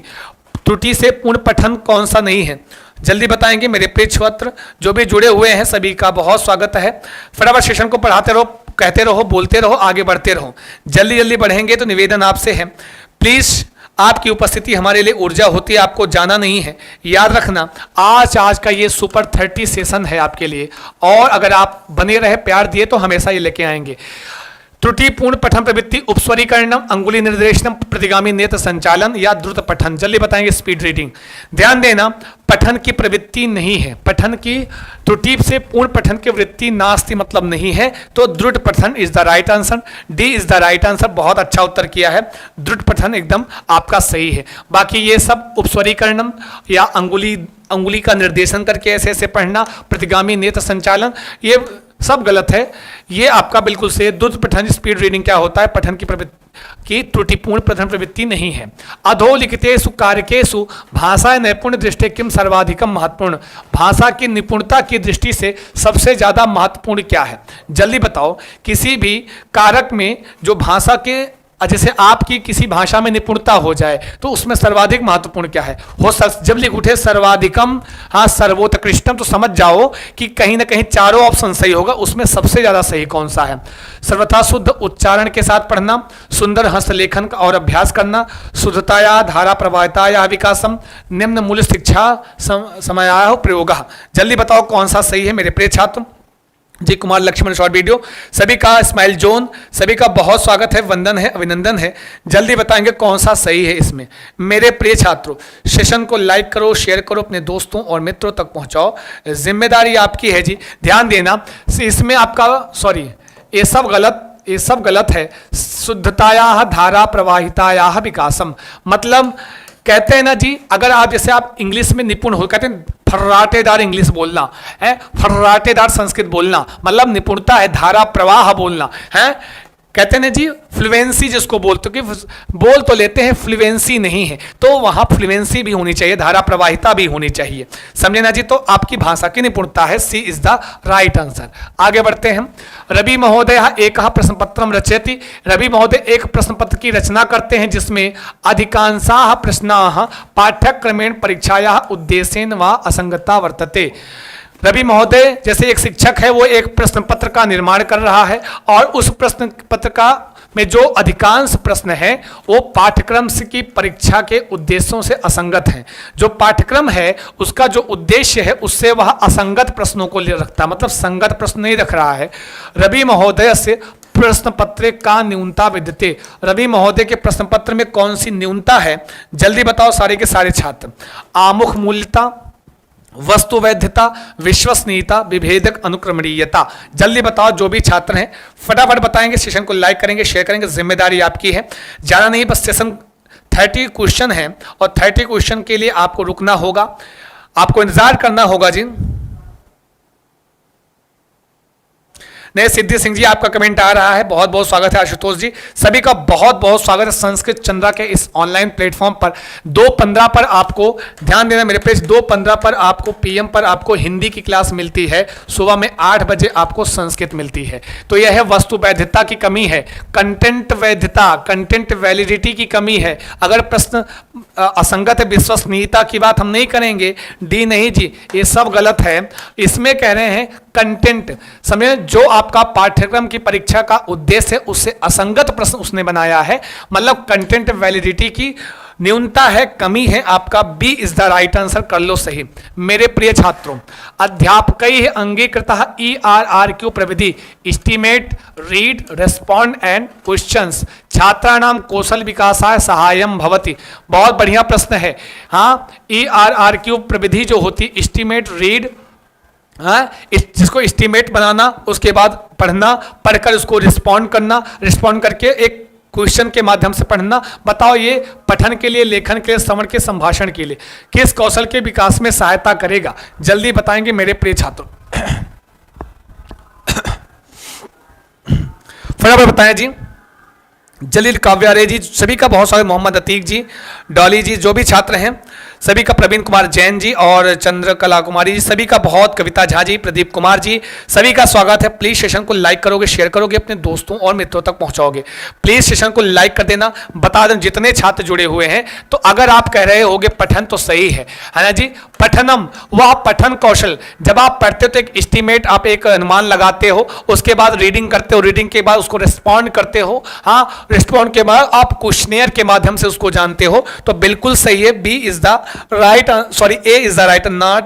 मेरे प्रिय छात्रों ये क्या है, ध्यान देना, ये रीड, या एक तो सीधे सीधे रीडिंग आया है, अगर रीडिंग हो रही है मतलब पढ़ना है, आर रीडिंग मतलब पढ़ना, तो भैया साहब इसमें लेखन नहीं है, श्रवण नहीं, संभाषण। आपका ए वाला एकदम सही है, पठनम, यहीं से समझ जाओ। ERRQ estimate, read, respond and questions, तो रीड इज द पठनम। आई बात गई समझ में, ए इज द राइट आंसर। आगे चलते हैं। शब्दाह शीत, ध्यान देना, कुछ शब्द दिए गए हैं, ध्यान देना। शीतलम पेयम, भाराधिक्यम, मान मर्दनम, शीलभंगम, कोमलम गात्रम, कस्य उदाहरणानि सन्ति, किसके उदाहरण हैं? कुछ शब्द दिए गए हैं, पेयर में है, शीतल पेय, भार की अधिकता, मान का मर्दन, शील का भंग हो जाना, कोमल गात्र, कोमल शरीर। यह उदाहरण शब्द कोश के अनुसार इमाह शब्दावली 2 से अधिक शब्दानाम सार्थकम सम्मिलनम स्यात्, 2 से अधिक शब्दों का सार्थक सम्मिलन है। ये जो शब्दावली दी गई है 2 से अधिक, मतलब कहने का मतलब 2 से अधिक शब्दों का सार्थक सम्मिलन है। तो बताओ यह क्या है? सहसंबंध को दिखला रहा है, संप्रेषण को, विरोधाभास को, अतिशयोक्ति को। जल्दी बताओगे मेरे प्रिय सभी छात्र बताएंगे, सभी से निवेदन है। चलो जी बताओ। हाँ जी कह रहे हैं सर आप बात बहुत करते हो। अरे प्रिया रस्तोगी, जल्दी आओ, तुम हो पढ़ो, बात करके पढ़ो। हैं बड़े आप बीतना तो पढ़ते नहीं जी, बात करने की बात करते। जल्दी आओ, बताओ कौन सा सही है। बहुत बहुत स्वागत है प्रिया रस्तोगी जी संस्कृत चंद्रा के ऑनलाइन प्लेटफॉर्म पर। और तेजी से पढ़ा करो जी आप। हैं सह संबंधम, कोलोकेशन, ये 2 शब्दों में सह संबंध को दर्शा रहा है। बिल्कुल अगर आपने ए कहा है तो एकदम सही है। बी, सी और डी वाले एक बार अपना मुंह फिर से देख लो जी। आप ई हो तुम, इधर देखो, इधर, हाँ इधर देखो, इधर, इधर है, इधर देखे ना जी, हाँ समझे ना जी। इधर देखिए, हाँ ये आपने इस संप्रेषण नहीं हो रहा है, कहीं विरोधाभास नहीं। कहां विरोधाभास? शीतल पेय होता है, एकदम सही है। भार की अधिकता होती है, कोमल क्या होता है? शरीर होता है। तो विरोधाभास तो है ही नहीं है, अतिशोक्ति भी नहीं है। ए इज द राइट आंसर, एकदम सही कहा है। दोनों में यह सह संबंध को दिखला रहा है। मेरे प्रिय छात्रों आगे बढ़ते हैं, आगे चलते हैं, जल्दी आओ। आयशा महोदय, बोलो बोलो, कुछ तो बोलो। हाँ जी, मनीषा कुमारी जी बहुत स्वागत, स्विंग सेंटर जी। हाँ जी, अंशिका शुक्ला जी बहुत स्वागत है। अंशिका जी, अंबिका कुमारी जी, सिंपी जी, इस्माइल जोन जी बहुत बहुत स्वागत है जी। अंशिका शुक्ला जी, आयशा महोदया अवलोकयति, कोई आयशा महोदय हैं? देखो कितना सारी शिक्षिका ही भरी पड़ी हैं। आयशा महोदया अवलोकन करती है कि तस्याह विद्यार्थी रमेशा, कि उसका एक विद्यार्थी कौन है? रमेश। वह अपरिचित शब्दानाम ऊपर बहु अवधानम ददाति, कि वह अपरिचित शब्दों पर ज्यादा ध्यान देती है। ध्यान देना, पठन कार्य प्रयोजनेन साक्षात संबद्धान संति, और जो कि पठन कार्य से साक्षात संबंधित नहीं है, ना संति नहीं है। अतः रमेश प्रदत्त पठन कार्य काठिन्यम अनुभवति, तो अतः रमेश जो है दिए हुए पठन के कार्य में कठिनता का अनुभव करता है। रमेश किम कर्तुम ना शक्यते, रमेश क्या नहीं कर पा रहा है। ध्यान देना, एक अवलोकित आयशा महोदय अवलोकन करते हैं, कोई एक छात्र रमेश है जो अपरिचित शब्द है, जिससे कभी वो परिचित नहीं है, उसको बहुत ध्यान से देखता है और वह पठन कार्य के प्रयोजन से, लेकिन उस अपरिचित शब्द का पठन कार्य के प्रयोजन से उसका साक्षात संबंध नहीं है। अतः रमेश दिए हुए कार्य को कैसे अनुभव करेगा? बताओ वो क्या नहीं कर पा रहा है? संदर्भगत शब्दार्थ से अवबोधा, सस्वरेण सोस्प्रत्यय शब्दोच्चारणम, प्रदत्त कार्य से लेखनम, प्रदत्त कार्य से मूल विचारः कथनम। ध्यान देना, जैसे आप पढ़ रहे हो हिंदी में पढ़ रहे हो, माना किसी दीपावली के बारे में पढ़ रहे हो, दीपावली के बारे में पढ़ रहे हो, बीच में स्वतंत्रता संग्राम से संबंधित कोई शब्द आ जाए, है ना जी, है ना, या किसी अन्य प्रकरण से संबंधित शब्द आ जाए जिसको आप जान नहीं रहे हो और उस प्रकरण से उसका संबंध भी नहीं है साक्षात, तो क्या करोगे आप? उस समय क्या करोगे? क्या नहीं कर पाओगे? अगर उसका अर्थ नहीं जान रहे हो तो मतलब क्या नहीं कर पा रहे हो? जल्दी बोलो, कुछ तो बोलो, लिख कर बोलो। बिल्कुल शोभित कुमार जी बहुत स्वागत, रीना मीना जी, रोजी कुमारी जी, तो बिल्कुल संदर्भगत शब्दार्थ से अवबोधा, मतलब आप किस संदर्भ में वह शब्द आया है इसका अवबोध आप नहीं कर पा रहे हो। बहुत अच्छा उत्तर किया है जी सुष्मिता यादव। मेरे प्रिय छात्रों प्लीज सेशन को भाई और बढ़ाओ जी, आपकी जिम्मेदारी है, पीछे नहीं आना है, बता दे रहे हैं। जितने छात्र हैं सबसे निवेदन है और थोड़ा सा बढ़ाएंगे, एकदम आपकी जिम्मेदारी है। मेरे प्रिय छात्रों आगे बढ़ते हैं, आगे चलते हैं। अगला प्रश्न है, अधोलिखितेषु किम स्वतंत्र रचना लेखन गतिविधि नाम उदाहरणम नास्ति। स्वतंत्र रचना मतलब स्वतंत्र लेखन की रचना, स्वतंत्र रचना जिसमें कोई किसी प्रकार किसी का आक्षेप ना हो, उसका उदाहरण नास्ति नहीं है, यह बताना निगेटिव प्रश्न है। अनुच्छेद लेखन, पत्र लेखन, संवाद लेखन, स्तरित मार्गदर्शित लेखनम, लेवल्ड गाइडेड राइटिंग। जल्दी बताओ कौन सा ऐसा चारों में है जो आपका क्या नहीं है? कहोगे स्वतंत्र रचना की लेखन की गतिविधि में नहीं आता है। जल्दी बोलो, कुछ तो बोलो, लिख कर बोलो, सारे बोलो, तेजी से बोलो। हर हर महादेव, लाइक करते हुए शेयर करेंगे, सभी लोग बताएंगे कौन सा सही है। मेरे प्रिय छात्रों अभी अगर आप गए तो सही नहीं होगा, जल्दी बोलो, फटाक से बताओ जी, तो हम भी चले जाएंगे, समझ लेना। तो यहां पर मेरे छात्रों अनुच्छेद अगर आप कहा जाए तो आप उसमें स्वतंत्र होते हो, पत्र लिखते हो, अब अपने जानने वाले को, पहचानने वाले को, अपने मित्र को, हाँ जी आजकल व्हाट्सएप लिखते हो ना जी, तो अच्छा ये बताओ जब अपने उनको आप व्हाट्सएप लिखकर भेजते हो, का मम्मी से पूछ के लिख के भेजते हो? पिताजी बताते हैं हाँ हाँ बेटा यही लिख के भेजो? नहीं, आप अपने मनोगत भावों को उत्कीर्ण करते हो, लिखते हो, स्वतंत्र होते हो, फ्री राइटिंग होती है, समझे ना जी। संवाद लेखन होता है, दिया जाए कोई मूवी में कहीं पर, तो आप स्वतंत्र होते हो, अपने अनुसार उसको लिखते हो। संवाद है ना जी, कि हम कौन सा संवाद देंगे, हम फ्री हैं, है ना जी, हम क्या देंगे तो आपको वही बोलना होगा। स्तरित और मार्गदर्शित लेखन जो गाइडेड राइटिंग होती है, यह आपकी स्वतंत्र रचना में नहीं आती है। समझे कि नहीं समझे? मेरे प्रिय छात्रों D is the right answer. बाकी ये तीनों क्या है? तीनों स्वतंत्र रचना के अंतर्गत आते हैं। किस में आते हैं? स्वतंत्र रचना की गतिविधि में आते हैं, याद रखना। बाकी ये मार्गदर्शित लेखन, लेवल गाइडेड राइटिंग एकदम सही है। D is the right. दुआ फ्रॉम इटापा, बहुत स्वागत है मेरे प्रिय छात्रों। थोड़ा थोड़ा शेयर करें, लाइक करें जी। ये 8 बजे क्लास होती है, आपको आना होता 8 AM पर डेली, 8 AM पर, साथ में 2:15 पर आपकी हिंदी की क्लास होती है। आगे बढ़ते हैं, आगे चलते हैं। सुधा महोदया कक्षायाम शिशु प्राथमिकताम ददाति। सुधा महोदय कक्षा में शिशु को, बालक को प्राथमिकता देती है। सा सुनिश्चितम करोति, वह निश्चित करती है कि यदि सा प्रत्येक प्रदत्त अवसरे छात्रैः सा संवादम कुर्यात्, वह प्रत्येक दिए हुए अवसर में वह छात्रों के साथ संवादम कुर्यात्, संवाद करती है। एवं सा छात्राणाम आवश्यकताम प्रति सचेता, और वह छात्रों की जो आवश्यकता होगी उसके प्रति हमेशा सचेत है। सुधा महोदया किम अनुसरति, सुधा महोदय किसका अनुसरण कर रही है, जल्दी बताएंगे मेरे प्रिय छात्र। जितने छात्र हैं उत्तर करेंगे। व्यक्ति भेदस्य सिद्धांत, अभिप्रेरणा सिद्धांत, शिशु केंद्रित अधिगम सिद्धांत, अनुकरण सिद्धांत। वो छात्र को प्राथमिकता दे रही है और उसकी आवश्यकता के प्रति वह सचेत भी है। तो बताओ जी कौन सा कहें, सी और डी और सी। ध्यान से उत्तर करना मेरे प्रिय छात्रों। जो भी छात्र हैं फटाफट बताएंगे, लाइक करेंगे, शेयर करेंगे अपने दोस्तों और मित्रों को। तो बहुत अच्छा उत्तर कर रहे हैं सभी छात्र। सी इज द राइट आंसर। शिशु केंद्रित शिक्षा, बाल केंद्रित शिक्षा, छात्र केंद्रित शिक्षा की बात करते हो तो हमको सारी चीजें, अपनी गतिविधियां, अपनी प्रवृत्तियां, शिक्षण विधियां, सब हमेशा हम अपने छात्रों को ध्यान में रखते हुए ही हम क्या करते हैं, छात्रों को ध्यान में रखते ही उसको हम चेंज करते हैं। तो बिल्कुल सारा काम हमको अपनी क्लास में छात्रों के अनुसार करना होता। हमारे छात्र हैं, ये पहले मैं रात में पढ़ाता था, कहे नहीं सर दिन में पढ़ाओ, दिन में शुरू किया तो कहे नहीं सर सुबह पढ़ाओ, तो अब सुबह शुरू कर दियो, फिर से इनकी डिमांड आ रही, लेकिन अब ये चेंज नहीं होने वाला है। सी इज द राइट आंसर। निशा महोदया सप्तमी कक्षाया, बस 4 प्रश्न और बचे हैं, 4 में से 3 बचे हैं। निशा महोदया सप्तमी कक्षाया छात्रान व्याकरण पाठयति। निशा महोदय 7वीं कक्षा के छात्रों को व्याकरण पाठयति, व्याकरण पढ़ा रही है। श्रूयमाण उदाहरणम वाक्य संबद्ध व्याकरण नियमानाम, हाँ, जो श्रूयमाण उदाहरण है, सुने हुए उदाहरण को वाक्य से संबंधित व्याकरण के नियमों की व्याख्या आरंभ करती है। तदंतरम सा, उसके बाद वह सामान्य प्रस्तुति, वह सामान्य रूप से प्रस्तुत करती है। सा किम शिक्षण प्रविधि अनुसरति, वह किस शिक्षण की प्रविधि को अनुसरण कर रही है। बताना जी। छात्र वाक्य के प्रकार को पढ़ा रही है और सुने हुए उदाहरण को वह वाक्य से संबंधित कर रही है। जल्दी बताएंगे जो भी छात्र हैं जी। भी सभी का बहुत बहुत स्वागत है मेरे प्रिय छात्रों। हमें पता है कि आपसे बेहतर कोई नहीं, आप हैं सबसे बेहतर जी।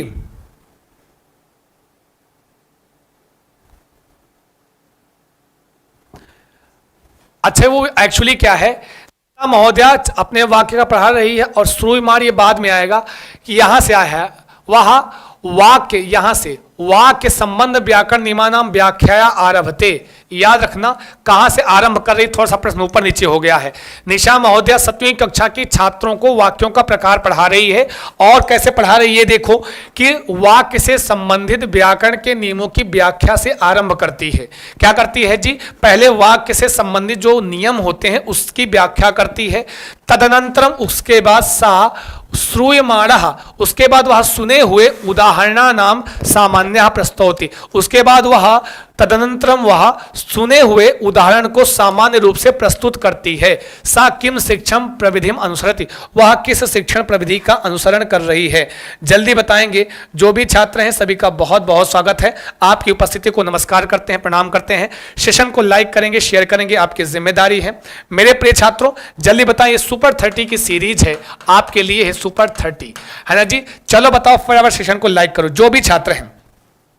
बता रहे हैं जी, इसमें ABCD, ये लोग करें ए सही है, ए सही है, एकदम सही बता। निगमनतः आगमनम प्रति, जब पहले वह व्याख्या कर रही है, व्याख्या से आरंभ कर रही है, तदनंतरम उसके बाद वह सुने हुए उदाहरण को सामान्य रूप से प्रस्तुत कर रही है, तो वह निगमन से आगमन की ओर जा रही है। याद रखना, पहले नियम उसके बाद उदाहरण, तो ये क्या है, आपकी निगमन विधि है ना जी। और आपको पता हो पेड क्लास में मैंने बहुत अच्छे से अपनी संस्कृत चंद्रा की पेड क्लास में ये सारी चीजें मैं बहुत पढ़ा चुका हूं। निगमन होगा, आगमन होगा, वाइगोस्की होंगे, चॉम्स्की होंगे, शिक्षण विधियां होंगी, भाषा कौशल होगा, सिद्धांत होंगे और शिक्षण सूत्र होंगे। सारी चीजों की चर्चा पेडागोजी बहुत बेहतर इस कॉन्सेप्ट रूप में पढ़ाया गया है आपके पेड क्लास में। और सबसे निवेदन, रिवीजन क्लास ज्वाइन करना चाहते हैं तो 7985789062 पर कॉल कर लीजिए।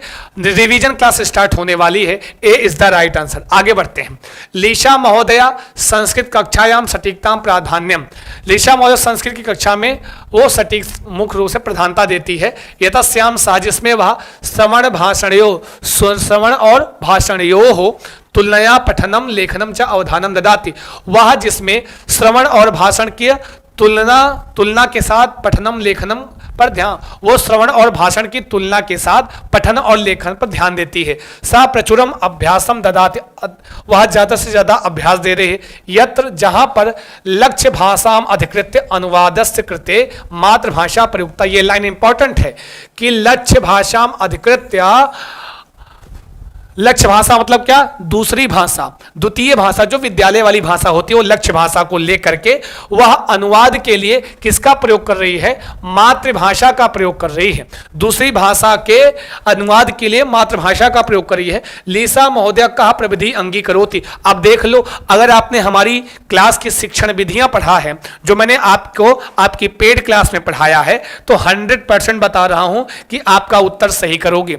चूंकि शिक्षण विधियों से प्रश्न है। ये ए बता रहे हैं सभी लोग, ए इज द राइट, कुछ लोग डी बता रहे हैं। मेरे प्रिय छात्रों, यह आती है व्याकरण अनुवाद विधि ही। मैंने पढ़ाया है वहां शिक्षण विधियों में प्राचीन। ये व्याकरण अनुवाद विधि किस विधि के अंतर्गत आती है? प्राचीन विधि। प्राचीन विधि के अंतर्गत दो विधियां आती हैं। एक आती है तो व्याकरण अनुवाद विधि, और दूसरी आती है आपकी पाठशाला विधि। समझे ना जी? पाठशाला विधि, ठीक है जी। व्याकरण अनुवाद विधि को एक नाम से और जानते हैं, भंडारकर विधि के नाम से जानते हैं। किस नाम से जी? हम इसको भंडारकर विधि के नाम से भी जानते हैं। और यहां पर क्या होता है, व्याकरण अनुवाद विधि में हम किसी अनुवाद नाम से, व्याकरण अनुवाद विधि, इसमें अनुवाद पर विशेष बल दिया जाता है। हमेशा हम लक्ष्य भाषा का मातृभाषा में, मातृभाषा का लक्ष्य भाषा में अनुवाद करके पढ़ते हैं, है ना जी। तो आपका सी इज द राइट आंसर है। बहुत ही लल्लन टाप उत्तर, फटाफट, बहुत अच्छा, बहुत खूबसूरत आपकी उपस्थिति मेरे प्रिय छात्रों, बहुत अच्छा आंसर कर रहे हैं। तो आपका सी इज द राइट आंसर है। आगे बढ़ते हैं। मौन पठन विषय अधोलिखित किम सत्यम। मौन पठन जानते हैं, आपने भी बीएड के दौरान आप जब टीचिंग करने गए होंगे तो आपने भी मौन पठन कराया होगा।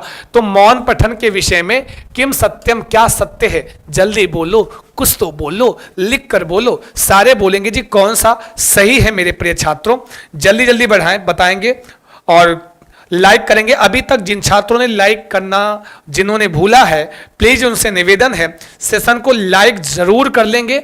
मेरे प्रिय छात्रों, लाइक करना बिल्कुल मत भूलना जी। मौन पठन के विषय में क्या सत्य है? मौन पठने विद्यार्थी भी विद्यार्थियों से अपेक्षा करते हैं कि ओष्ठ संचालनम, बिना ओष्ठ का संचालन के, बिना होठ को हिलाए निःश्वसनम पठेयुः।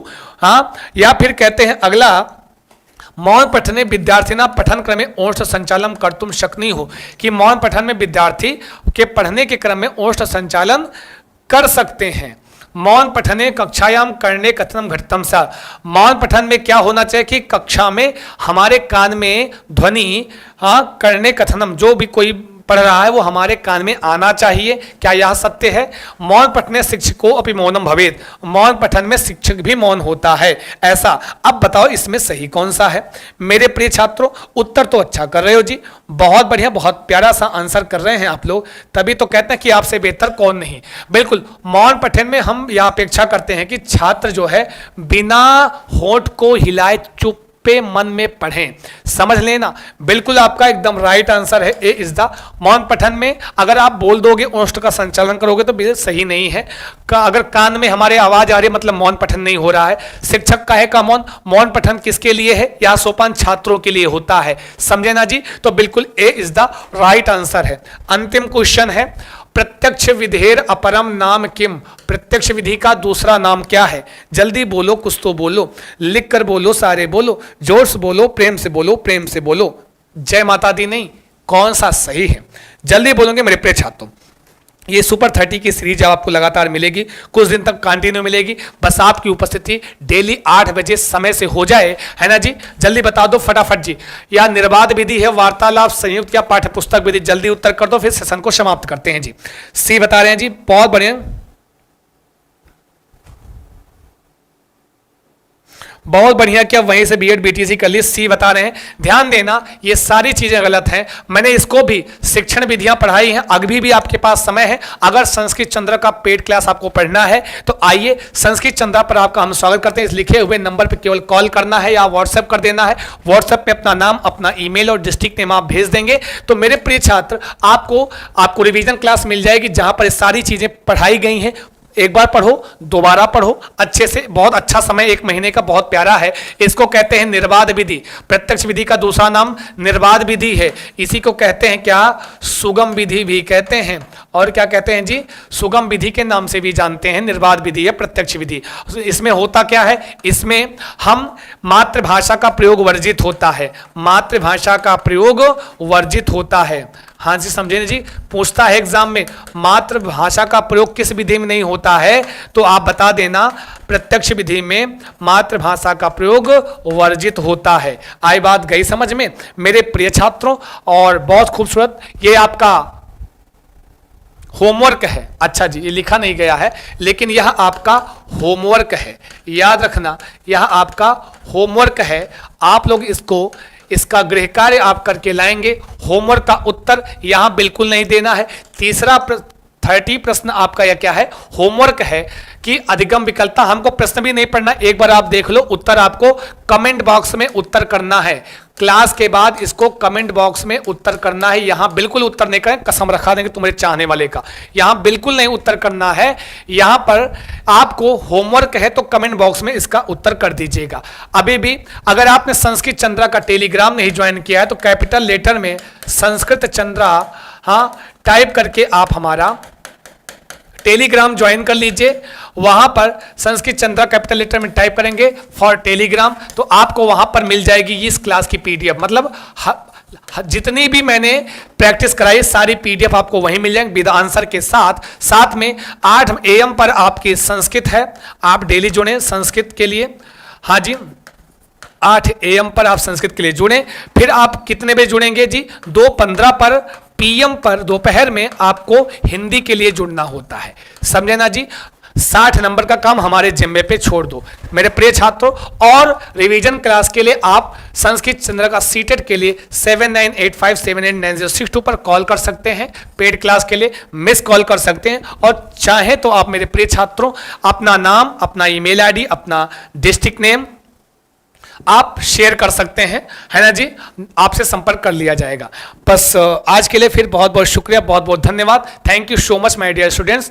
आज के लिए इतना ही, फिर लेते हैं आपसे विदा। नमस्कार, शुभम भूयात सर्वदा। स्वस्थ रहें, मस्त रहें, व्यस्त रहें और करते रहें अपने एग्जाम की तैयारी। ऑल द बेस्ट, धन्यवाद। डेली उपस्थित हों, आपकी उपस्थिति हमारी ऊर्जा होती है। क्लास कैसी लगी जरूर कमेंट कीजिएगा। आपके कमेंट हमारे लिए मोटिवेशन होता है। कमेंट जरूर कीजिएगा और कमेंट बॉक्स में उत्तर भी कीजिएगा। ठीक है जी? साथ ही साथ बहुत बहुत शुक्रिया, बहुत बहुत धन्यवाद। शुक्रिया जी।